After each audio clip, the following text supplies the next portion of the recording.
tumeweza kuona namna ambavyo Gigy Money ameweza kuongea kwa uchungu juu ya kile kitu ambacho kilichoweza kutokea na kitu ambacho alichoweza kukifanya bibiye Gigy Money ni kuweza kumfanya bibiye Zuchu awe moja kati ya mtu ambaye mwenye thamani kubwa sana kwenye hii jamii, na kitu ambacho alichoweza kukizungumza ni kwamba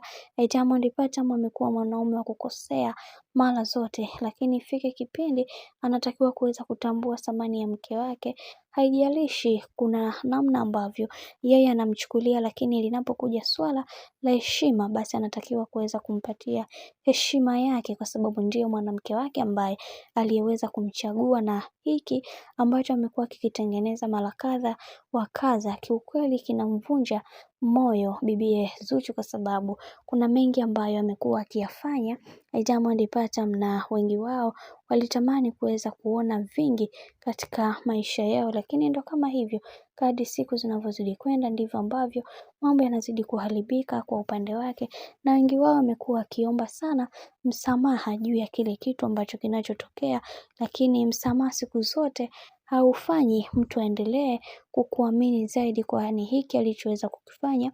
Diamond Platnumz sio kitu kizuri, na wengi wao walitamani kuweza kuona mabadiliko makubwa yakitokea katika maisha ya bwana mkubwa Diamond Platnumz, lakini ndo kama hivyo, kadri siku zinavyozidi kwenda ndivyo mambo ambavyo yanavyozidi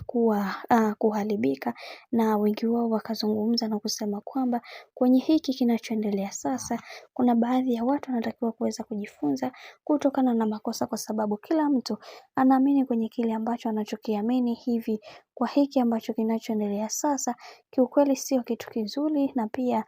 Diamond Platnumz amemkosea sana bibiye Zuchu, hivyo kwa hiki alichoweza kukitengeneza anatakiwa kuweza kukilipia kwa namna moja ama nyingine. Sasa kwa hii kauli ambayo aliweza kuiongea dada yetu Gigy Money, wengi wao wameweza kuivutia sana, na wengi wao wakasema kwamba kiukweli sometimes bibiye Gigy Money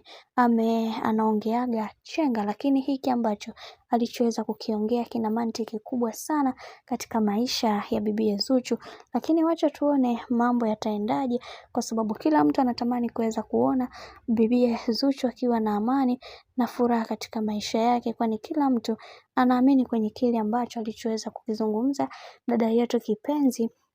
bibiye Gigy Money. Hivyo tunaamini katika hili kila mtu atajifunza vingi, na wengi wao wanatamani sana kuweza kujua vingi zaidi juu ya hiki ambacho kinachoendelea sasa. Mimi naomba nikusihi kitu kimoja, kama ndo mara kwa kwanza kufuatilia channel tupendwa hii hapa ya Bizoza Media, basi nikusihi usisahau kusubscribe, kulike, kushare pamoja na kucomment, kwani kufanya hivyo utakuwa umejiweka katika nafasi nzuri ya wewe kuweza kuenjoy na kufurahi pia.